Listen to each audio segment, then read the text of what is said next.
welcome back to my channel. Today I'm going to show you how to make a seafood boil, so please stay tuned and let me show you how. So to get started, we're going to first make sure we have washed all of our protein and our veggies, always nice and clean.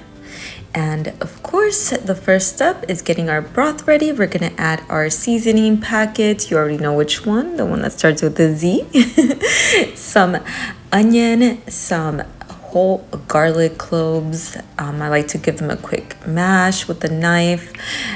Some lemons.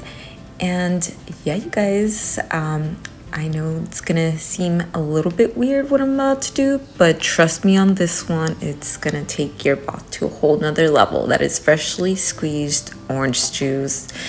And yeah, it's gonna give it that sweetness. Some people add soda. I go with freshly squeezed OJ. Some leaves and some I added my potatoes at this point because they do take the longest, so you want to add those in first to get going. And this is my seasoning blend. As always, I will have everything listed below, that way you could take a quick screenshot, take it with you to the grocery store for convenience, you guys. And I do my best with measurements because, you know, I do eyeball a lot of this, but I do try to measure for you guys. Always give it a quick taste, and again, add in your veggies that take the longest. In my case, I added my corn on the cob, which is actually one of my favorite parts of a shrimp boil, of course, apart from the seafood. And yeah, I realized I was running out of space here, so I had to take some of the liquid out. But yeah, this is how you season the crab legs, you guys. You add a little seasoning to this little part, and then you seal it with butter. That way, as it cooks, the seasoning actually travels up the legs, seasoning every single part. And yeah, once your veggies have been cooking for about, I would say, 15 minutes, you want to add in your sausage. This is a turkey and 𝘬𝑏𝘲 sausage. And yeah, if you want to give it a sear, you could do that. I find that it's not really necessary. And then I added in my crab legs, which these are definitely the Coco's favorite. I never actually get to have any of it.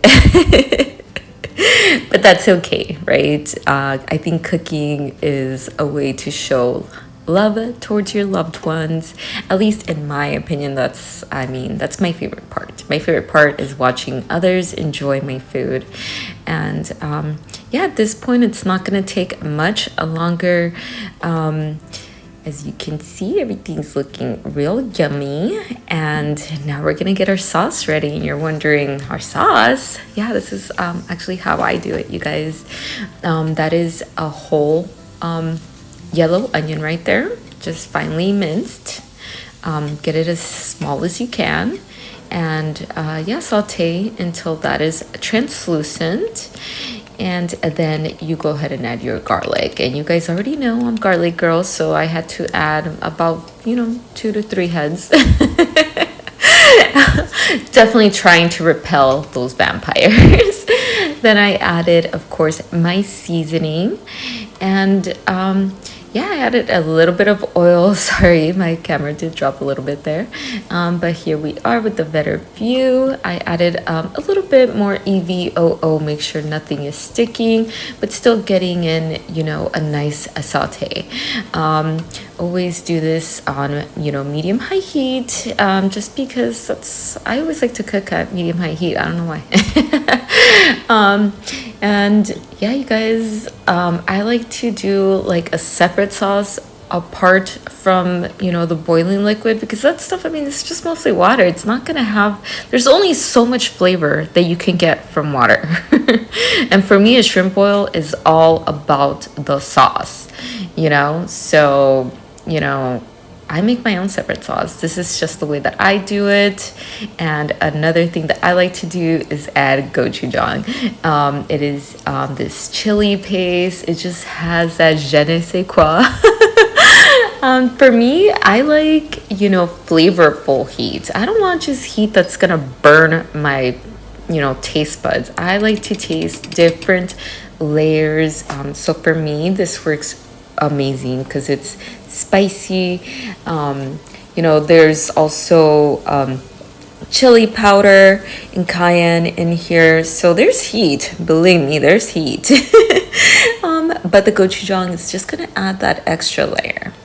Now there's no escaping this. I did add a whole stick of butter, but considering that this is enough seafood for like 6 to 8 people, I think that is reasonable because 1 tablespoon each is really not that bad. And I've seen some recipes that use like 3-4 sticks of butter. That's really unnecessary, you guys. Let's take care of our hearts and our waistlines.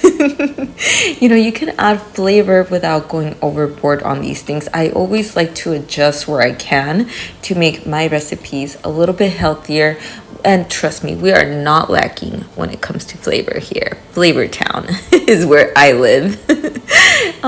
So yeah, go ahead, let it melt, give it a good mix. Always cooking with love, you know, takes patience, you guys. Don't try to rush. I did add some of that broth from earlier just to add, you know, those intense flavors from the cooking broth that we're using. And yeah, that's also gonna loosen up our paste, our sauce, I mean. So yeah, add a little bit, just like you would, you know, pasta sauce to your marinara. So in this case, this is where I cook my mussels. Mussels should only be cooked until they open up. So I don't like to do them in the broth. I like to do this at the very end once we're about to eat. Make sure they are scrubbed, and I mean scrubbed, you guys. Get a little brush and get in there. Then afterwards, put them in ice water. Any mussels that are open are already bad. Go ahead and toss them. I mean, when I go buy them, I'm like, hey, make sure I don't get any opened ones. And I stand there and I look. They already know me anyways. They love me. And as you can see, they're popping open. So I went ahead and started garnishing with my fresh parsley. And you guys, when it comes to herbs, please try to use the fresh kind. If you're not able to get them, I completely understand. Use what you can, but fresh is best. And I added in my shrimpies, of course, you guys. And yeah, you want to go with some nice big ones. When I do a shrimp boil, I like to do 2 kinds of shrimp, some with the shell on and some without, just because the shell is gonna give you a lot of the flavor. But some people don't like to peel them, and I completely understand, because you don't want to feel like you're working. You don't want to get them all over your nails. So I do both. As you can see, I did some with the shell, some without. That way, you know, everybody gets what they want. I want to make sure that everyone's happy, everyone's full, and everyone's enjoying the food that I prepared. So as you can see, once it turns pink, we are good to go. There's barely any room here. I need to get some bigger skillets. My birthday is coming up, you guys. Hint, hint.